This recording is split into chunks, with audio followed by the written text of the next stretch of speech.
Great. It's 8 o'clock now, and the first thing in my mind, I'll just tell one of those other silly stories before I get on to the main part of the talk. I know that sometimes when people get to the door before me, or they try to open it up and let me go through, and I keep on asking you to go through first. Where does that come from? It comes from an old story from my homeland in UK. We're very polite over in UK, and so there was this one lady who became pregnant, and she was very high class, very posh. And then after 9 months, she hadn't given birth. After 12 months, still hadn't given birth. After 1 year and 6 months, she still hadn't given birth. She kind of forgot about it. And many years later, about 25 years later, she went to have a checkup, and the hospital said, "That's impossible that you can be pregnant for so long without giving birth." So they did a little x-ray of her tummy, and they found there was something inside.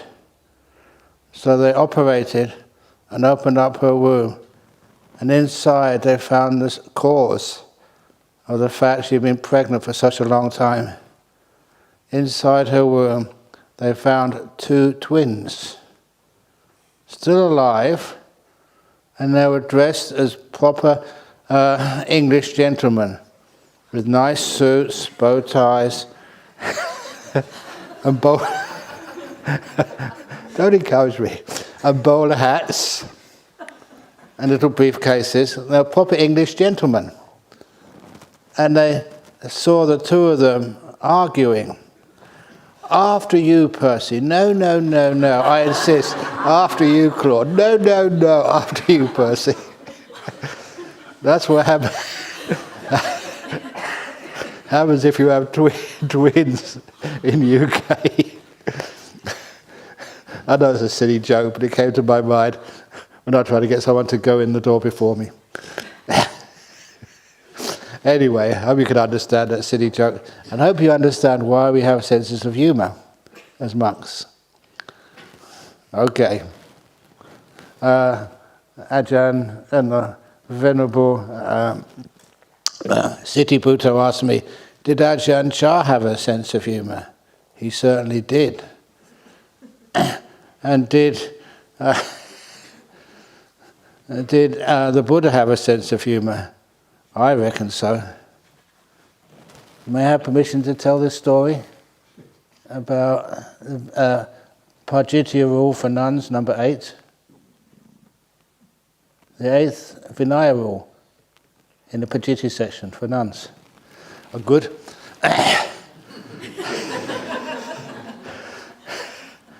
People always think that maybe you get some Dhamma when you read the suttas, but also from the Vinaya as well. And any rule which the monks or nuns have only occurs because something happens first. So what was happening, in the time of the Buddha, the bhikkhunis, the nuns, had a nice monastery, just on the edge of town, and they had a wall just to protect the monastery, from the thoroughfare outside. You know the story now, don't you? Yes. And so they had their duties as well, to keeping the monastery clean. And one of the junior nuns had the duty, early in the morning, she had to go to the latrine and empty all of the slops, from the night before, and from the number 2s and number 1s. And so she had those buckets. There's a proper place where they're supposed to put those buckets of poo and urine. But that was a long way away. So she was a bit lazy. No one was watching. No one would worry. Instead, she threw it over the monastery wall.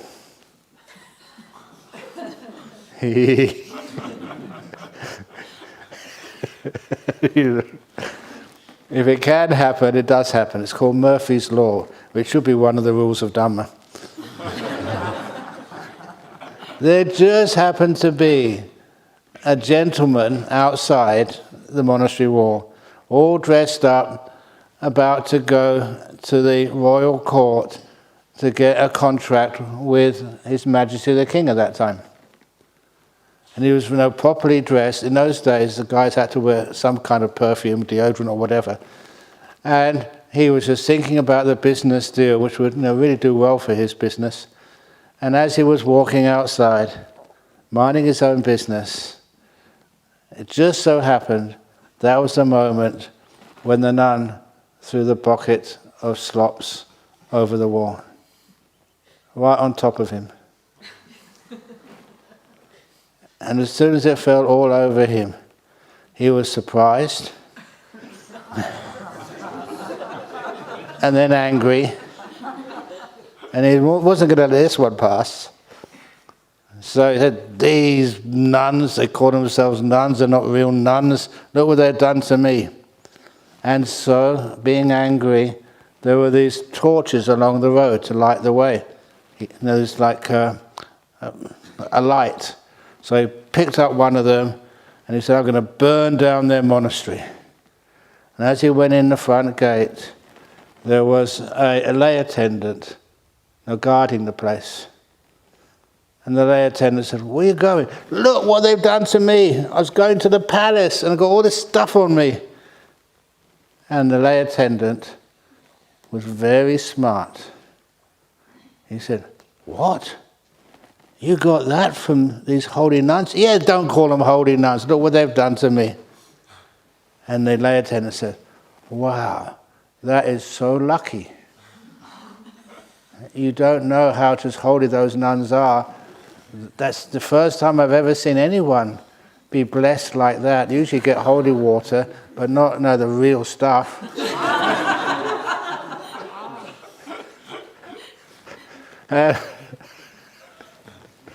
Okay? Yeah. So this businessman said, really? He said, yes. Now look. Go home, get washed, changed, maybe get washed a couple of times. And wear some nice clothes and go to the palace. It'll be really good for you. You don't need to burn down the monastery. That's not a good idea. And he believed that. So he went home, got washed a couple of times, changed, went to the palace, and he got a really good deal from the king. A kind of contract which will really make his business prosper. And because of that, you know what businessmen do? Once you've got the contract, you tell all the other kind of competitors or friends in business how to do business and how to be successful like him.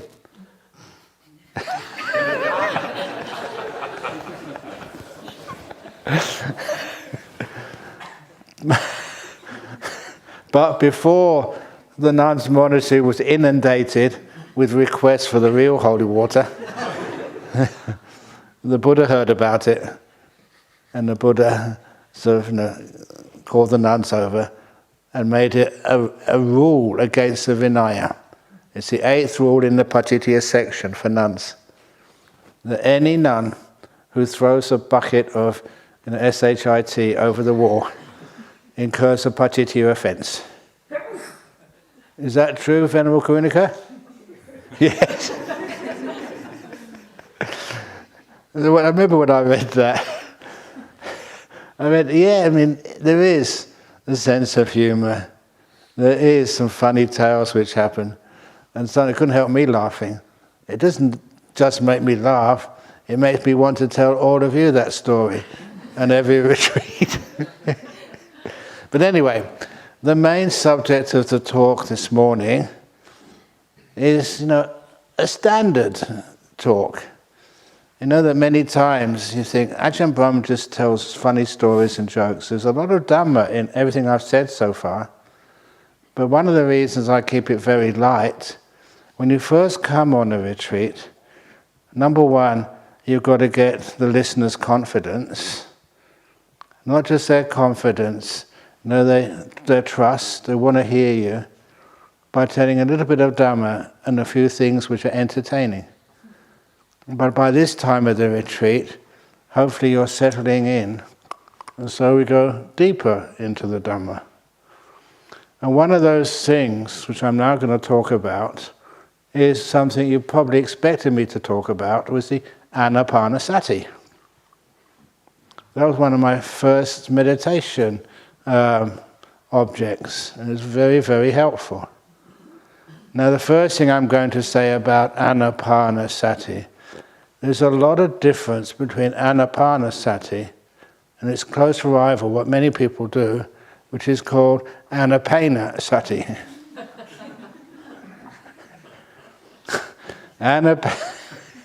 Anapanasati is when you're trying to watch the breath and it's really uncomfortable, or you're trying to sit quietly and you just can't do it, and there's a lot of pain and discomfort. It's almost impossible, to watch your breath in a competent manner when you're enjoying illness, pain, sickness. This is not an endurance test. This is learning how to be peaceful and calm. And if your body is at ease, then it's pretty easy to watch your breath. So please do not do Anapanasati. If you have pain, then do something about the pain first. Move your posture. Get on a chair. Or just do lying down meditation. A lot of times I was surprised just how when you lay down to do your meditation, you can get some great results. That monk I said who had scrub typhus and got into a jhana, he was lying down when he did that meditation. And the posture he was in at the time, it taught him a lot about the postures which are required for meditation. Because he's never seen a posture like that in any book. When you have a fever in hospital, legs all over the place, your arms are one this way, one that way. What you do to get deep meditation, it's like you're mindful of your body. It's like you're asking your body, which way are you comfortable? You don't follow the books. You follow your body's suggestions. It's the same way when you're meditating here. I don't know if you checked your posture with the books. Is your back straight? Is it supposed to be your right hand over your left hand, like I told about those monkeys, or the left hand over the right hand? Is it supposed to be on your knees, or just in your lap, on your head? Where's your hand supposed to be? You experiment and find out which is the most comfortable position. Ask your body. Ask your hands. I often do that. I start sitting, close my eyes, and then I do a scan through my body and then ask, the hands, are you comfortable? Would you like to be moved? That's how I treat my body. And this is not a joke, this is honestly. And sometimes my legs want to go this way or that way, and I follow their suggestions. And then after a while, they relax, they disappear. Because they're relaxed, you don't feel them anymore. They're just settled. And the word for settling feelings like that in your body is called samatha. You learn that word from the rules of monks and nuns, the Vinaya. There's the 7 adhikarana samatha rules. That means there's a job to be done. We need to settle it to make sure it's all done properly so we don't have to do it again. One of those things is just what the nuns from Dhammasara did yesterday. That is their katina ceremony. Unfortunately it was rain. I hope it didn't rain too much for them over there. We did our katina ceremony a week ago. We had this ceremony to do, and in Pali, in the Vinaya, we had to settle it properly. It was an adhikarana, business to be done, an adhikarana samatha. It's when words are used in different contexts and that I usually expect them to be used in, that really gives an idea of what they mean. So that is adhikavana samatha. So what samatha means, we settle the business. And one of the things to do with your body is to make sure it is comfortable. Comfortable just so that the body can kind of vanish. When things are still, they disappear. And one of the stories I often say here is, being a young man, a student, it was so hard in UK in the 60s to find a place to go and meditate. One place which had opened up in the northeast of England was a Zen centre. And that centre was, of course, Fossil Hole Priory. And I went there, I signed up for a weekend retreat. I'd never done Zen meditation before. What I'd ever done is anapanasati. But nevertheless, the training in one type of meditation was so helpful for this next type of meditation. And when you were given instructions, all the instructions were to sit down on your cushion or stool. Have you seen the Zen stools we have here? Sometimes I've got a few of them out. Could you hold your one up? Yeah, these are the Zen stools. They're really comfortable. So, you sit on the top and you fold your legs underneath. It's another way of sitting meditation, which is, really quite good. So, you sit down on the stool, on the cushion, and in this type of meditation, you keep your eyes open. I didn't know why. That's all the instructions I had. Just keep your eyes open and just watch the wall in front of you. This was done in a converted farm barn. In front of me was just this whitewashed wall. But I followed the instructions because I was interested to find out why and what happens. So I kept my eyes open and watching the wall in front of me. I know now that my advantage, why this worked for me, was I knew how to be still and relaxed in my body. Allowed the body just to really get so relaxed, it disappeared. I didn't feel any itches or any pains, aches or anything. And I was young, only about 22, 21.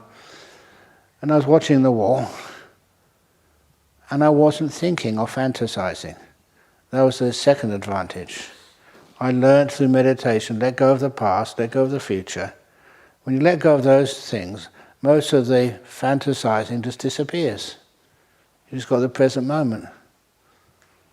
And also learn to stop verbalizing your thoughts.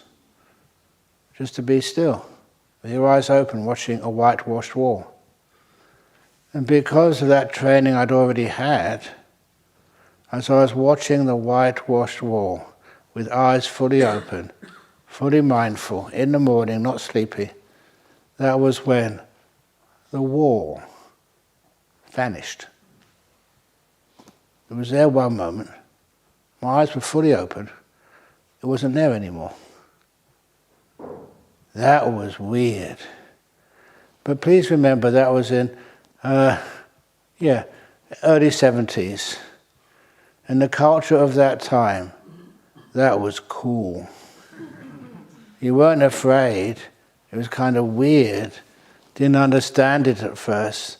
But nevertheless, to see a whole wall just suddenly vanish. And I wasn't on drugs. I avoided drugs, mostly because I was keeping my precepts.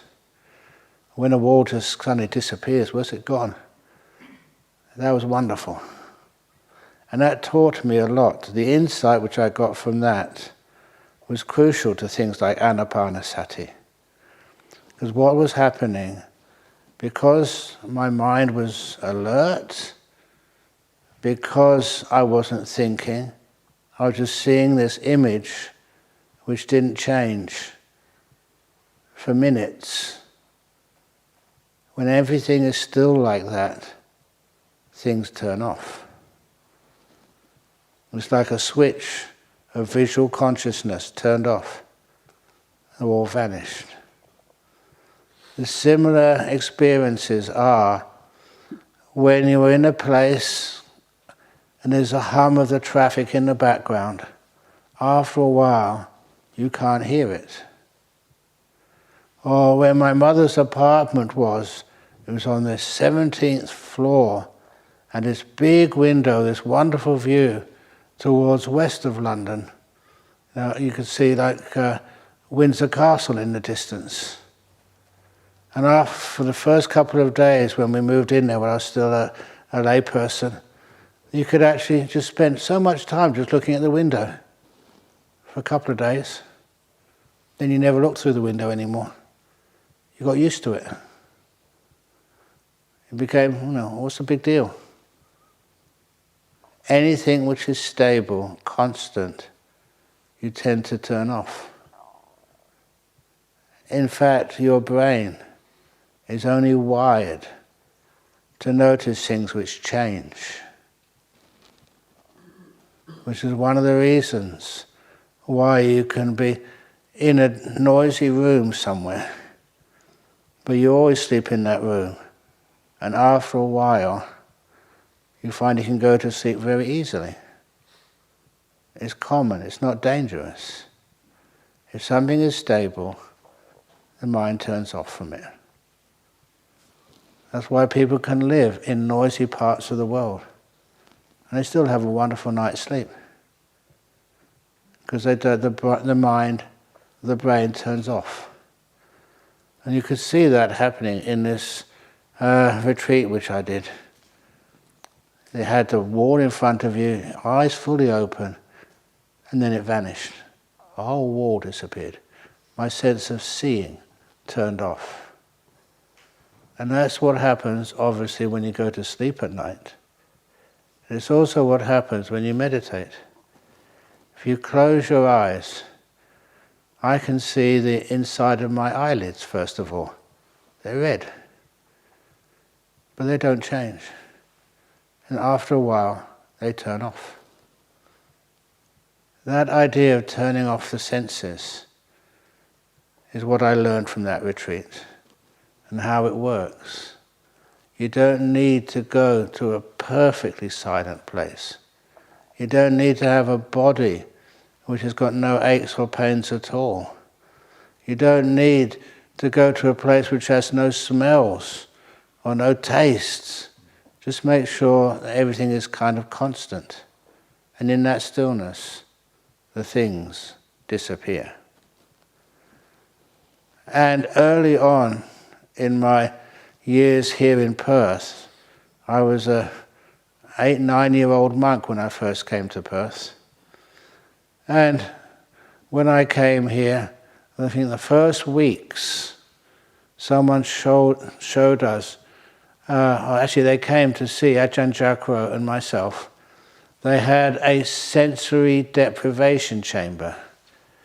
The first sensory deprivation chamber which was imported into Perth. In these sensory deprivation chambers, like a big plastic, kind of like plastic coffin, and in that plastic container there was salt water. It was the same density as your body. So when you got in it, you floated. And you had no contact with any solid surface. So imagine meditating in salt water. You don't feel any pressure on your bottom, any pressure anywhere. That physical sense of touch had kind of been removed. And it was your body temperature. You never felt cold or hot. You never need to wear scarves or woolly hats or anything.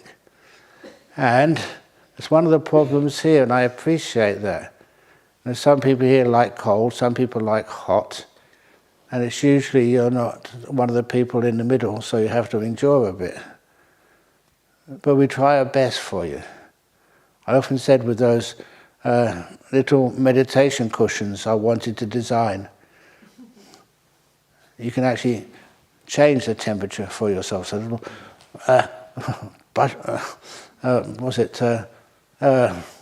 fans of air would come up to you, your temperature. If it was cold in here, it would be hot. If it was hot, You could turn it down to be cold just for you. But that was all taken care of. And those sensory deprivation chambers, they're very easy to keep all the light out so it was dark. It's very easy to keep all the sound out so you couldn't hear anything. Was that true? When I asked the monk who was my senior, Ajahn Brahm, what happened in there? And he said, yes, all those usual senses were removed, but I could really hear myself breathe. Because everything else was removed. The sound of your breath was louder than ever. Well, can't you calm down that? If I calm down the sound of my breath, it means I wasn't breathing, and then I'd die. And that was one of the reasons why those sensory deprivation chambers never worked. When you're sitting here, I think many of you can sit so peacefully, you can't feel your body. Oh no, only a tiny bit of it. You can't hear anything. If it's hot or cold, you soon get used to it. The body compensates. You can't feel temperature. Many parts of your body turn off. But the last part which goes would be your breathing. Just like in the sensory deprivation chamber. To calm down your breath without dying, that's a tough one to do. And that, in my opinion, is why the breath meditation was the most important, which the Buddha taught. And not the only one, but a really important part of tranquilizing the body senses so you can access the mind. So how do you practice anapanasati? Watch your breath. Sounds easy, doesn't it? The breath is always there. Why can't you just watch it? One of the reasons is the human being, whatever you observe, you tend to interfere with. I don't know, if you've got a partner at home and you're cooking something, your favorite meal, and then they come behind you and tell you how to cook it.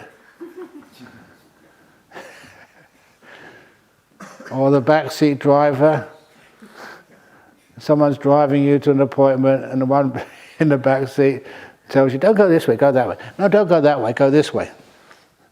What? This is a psychological, they've probably got a name for it, but I've seen it so many times.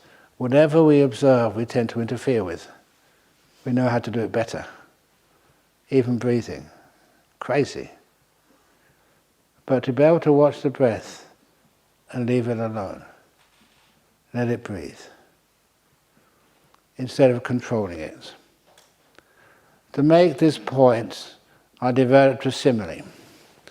Suppose after this retreat is over, you don't have to go home yet. Actually, you go home, but you don't have to go anywhere else yet. You don't have to go to work.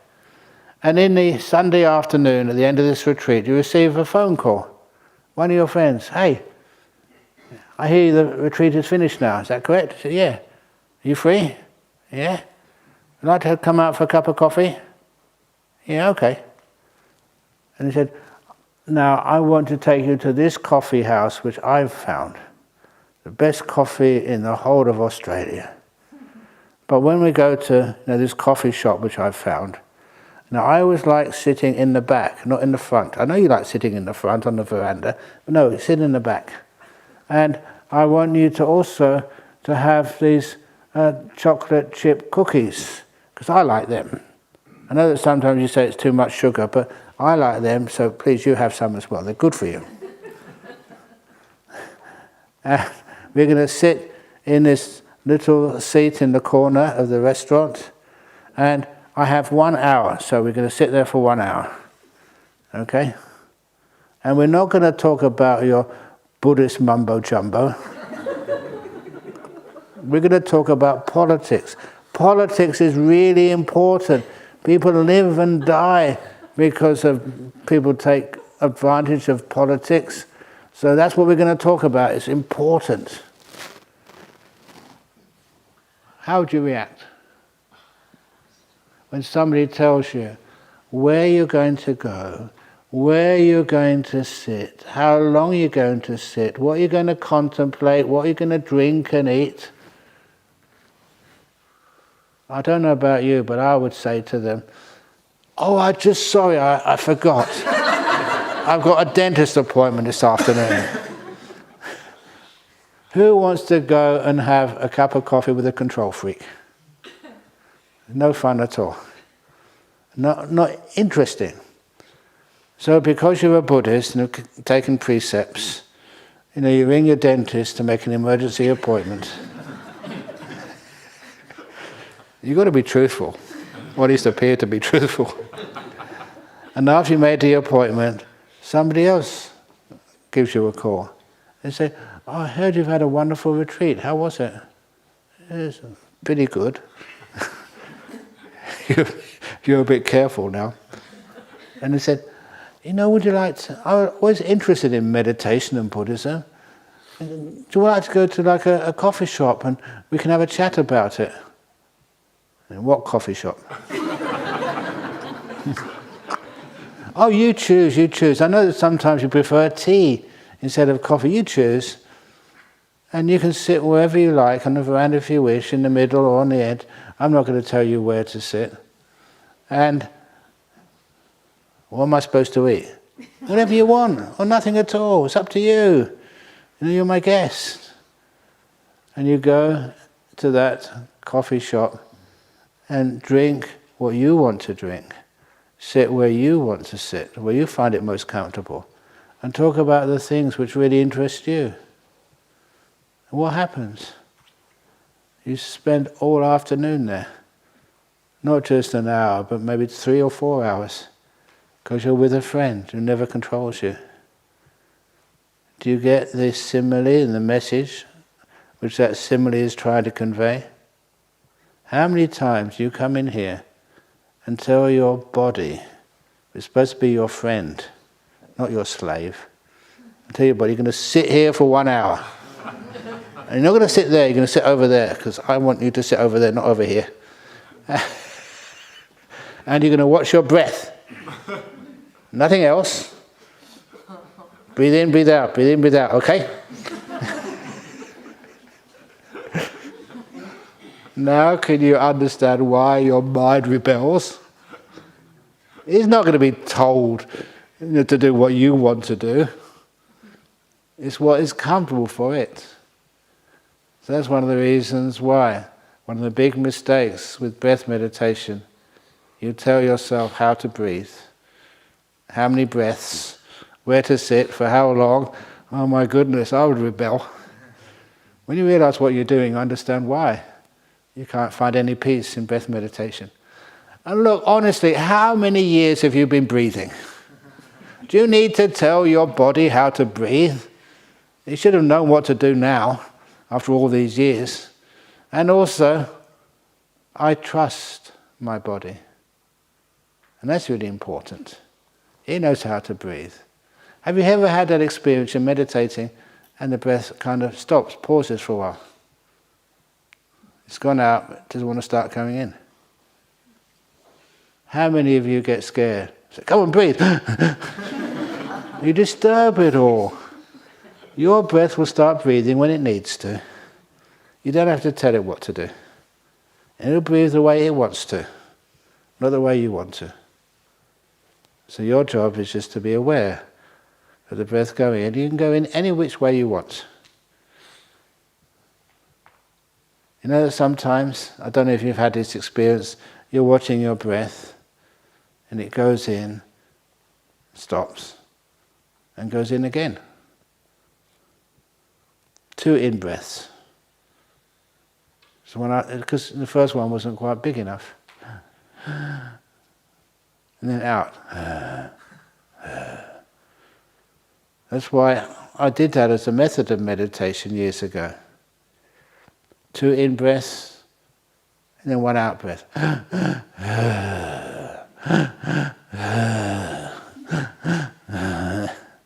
To make it interesting.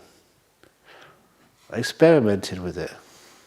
Or another type of breath meditation And I never heard anyone else crazy enough to teach like this.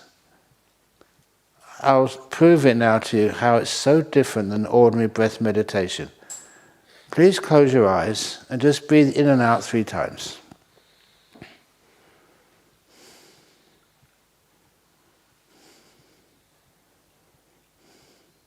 And I guarantee the first breath which you noticed was the in-breath.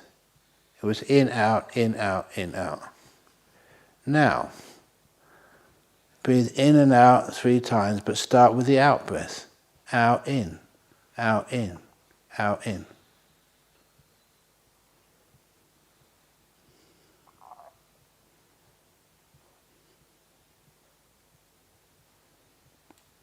It actually appears different.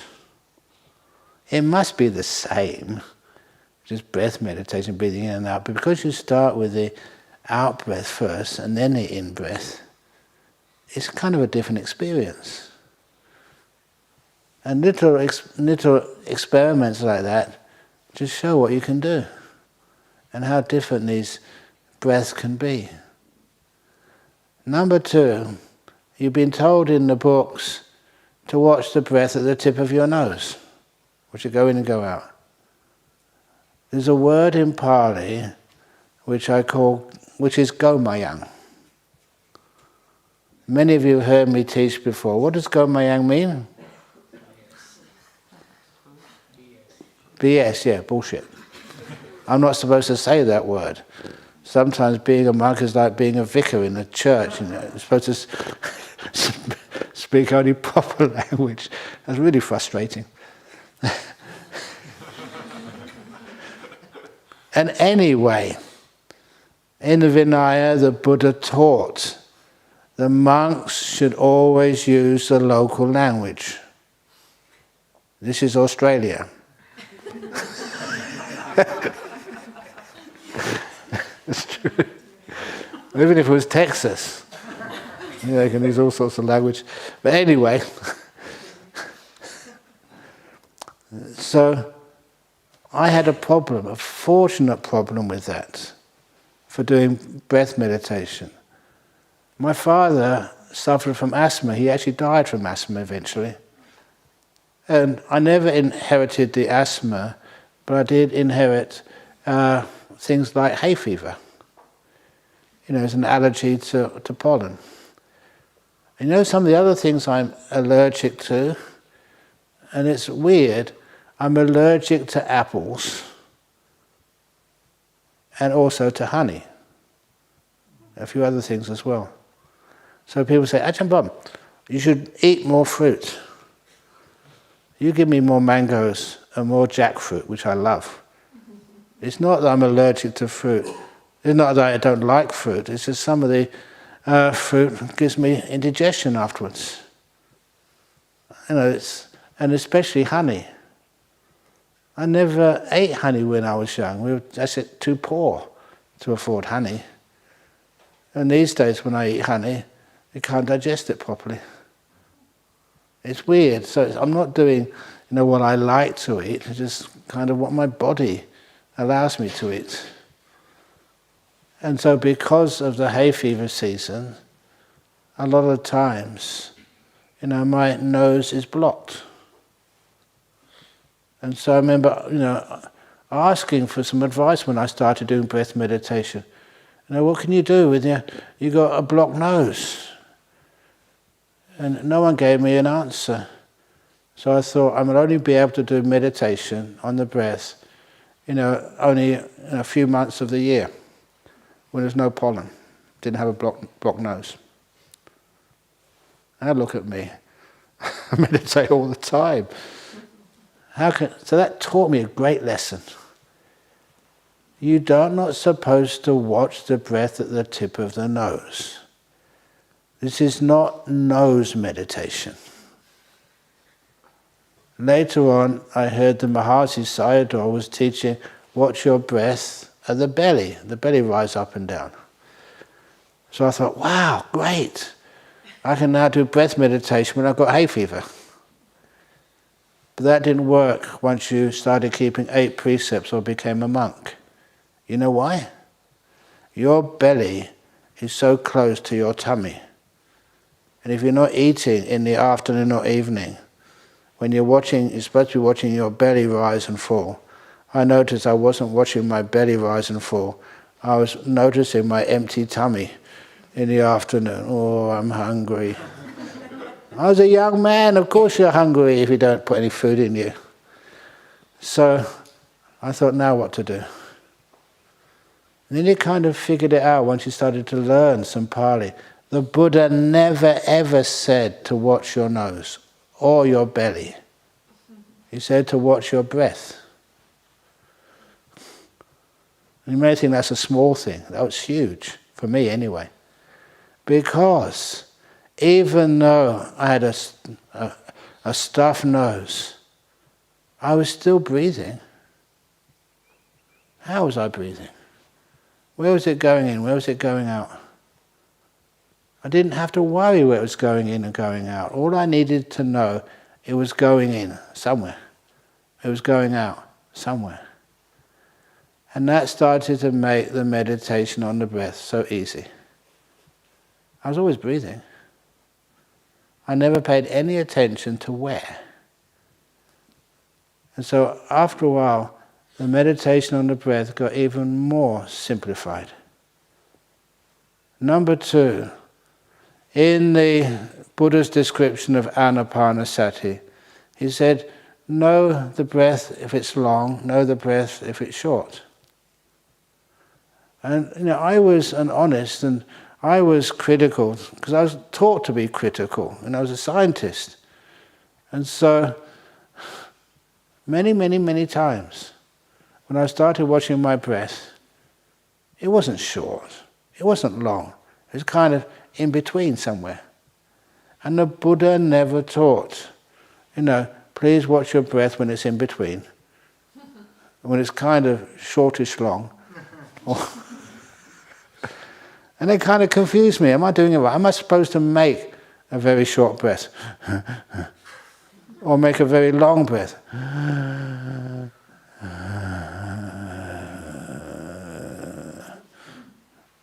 And that was more controlling. And then I realized these weren't alternatives you had to do. These were the suggestions, to give the breath as you were breathing in, the natural breath, not a forced breath, not an artificial breath, to give it more details, more characteristics which were already there, to notice them. So what I needed to do was to know the breath as it was, long or short, going in. And that's what I've taught these days. You don't have to know how long it is or how short it is, or be especially long or especially short. Just know the breath from the beginning. And how does it breathe in? You notice the beginning of the in-breath, the very beginning. You catch it as soon as possible. And it feels a lot different than the middle of a breath.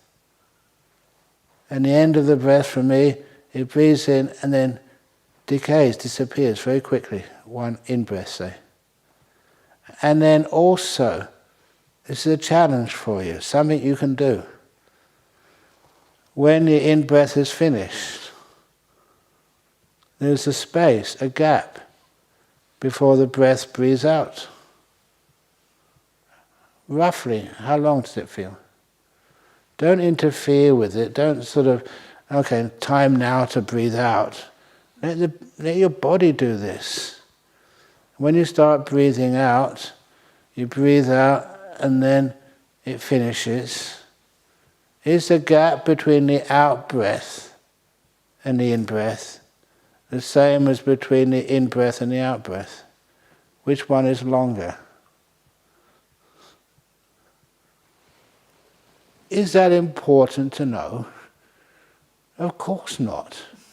It just makes you a little bit more mindful when you've got a little task to do and something to find out. And is it always the same difference between the end of the in-breath and beginning of the out-breath, end of the out-breath and beginning of the in-breath? Are they always the same? That is what the Buddha meant when he said, those first 2 stages of anapanasati. As you're breathing in and out, know the breath along, know the breath if it's short. Just give it a few more details to make it easier to get your attention on it. And once you start to do that, you don't do that, because it's something you have to do or you're told to do it. It just makes it more interesting. And that meant even if I had hay fever, I could still meditate for hours. I could still watch that breath. But I didn't do anything with it. My job was just to observe, not to do. And it became fascinating. Just like I was saying, when you do walking meditation, how your body moves when you're walking. You've been walking for years, but we never really paid too much attention to it. When you start to pay attention to it, it's great, fascinating, really so interesting how my body walks. What do my arms do? My arms got nothing to do with the walking except balancing myself. So usually I just leave my arms in front of me, behind me, whatever feels good for you. You just put them there and leave them alone. Keep it simple. And do you have to walk backwards and forwards? Sometimes, if there is like a circle, like around the stupa, that's a nice thing to do. Just walk sort of clockwise. You just know you have a path. You don't have to decide which way you're going to go. One of the reasons I enjoy the walking meditation paths in here, remember I designed this place, this meditation center, made sure that the walking routes in these halls had red carpets. The reason why red carpets, because that's how we respect them. And I got that idea when I visited one of the monasteries up in Canada, and in the Birken monastery. And the monk there, I really liked him. And he bought this place. Before he bought it, he got it very cheap. And the reason he got it cheap, in the old times, it used to be a marijuana processing station, totally illegal, in the middle of nowhere. That's why they bought that place in the previous occupants. So he said it was very cheap because they were actually manufacturing and packaging marijuana there. But he said afterwards, when the monks bought it, they would get constant visits from the police. What are you doing here? But after a while, the police thought these were good monks. But the place where they used for walking meditation was the place they did all the packaging and stuff, just underground. A great place for walking meditation. And that's what they had, 2 little mats there, which you can walk backwards and forwards, backwards and forwards. And it also meant that when you start on these sorts of walking paths, you go from one end to the other, and you go back again. You don't get anywhere. And I think that's a beautiful reflection when you do walking meditation. You're not getting anywhere. Because a lot of times we do things in our life to get somewhere. We come on a meditation retreat to get rid of our stress. We come and learn Buddhism, I don't know why, to do this, to do that. We always got these other ideas why we're doing this. And one thing I will guarantee for you, that when things start to happen, you realize you don't have to do something to get something. You do things to lose things. To be freer, lighter, have less baggage in your life. That's why I just go backwards and forwards. Where did you get? Nowhere. Well done. And so when you go home and you tell your friends, you went on one of these retreats over here in Serpentine, what did you get? Nothing. Sadhu, sadhu, sadhu. Well done. You see, I lost a lot. The more you lose, the closer you are to enlightenment. That is the walking meditation. And again, you don't have to have a clear nose.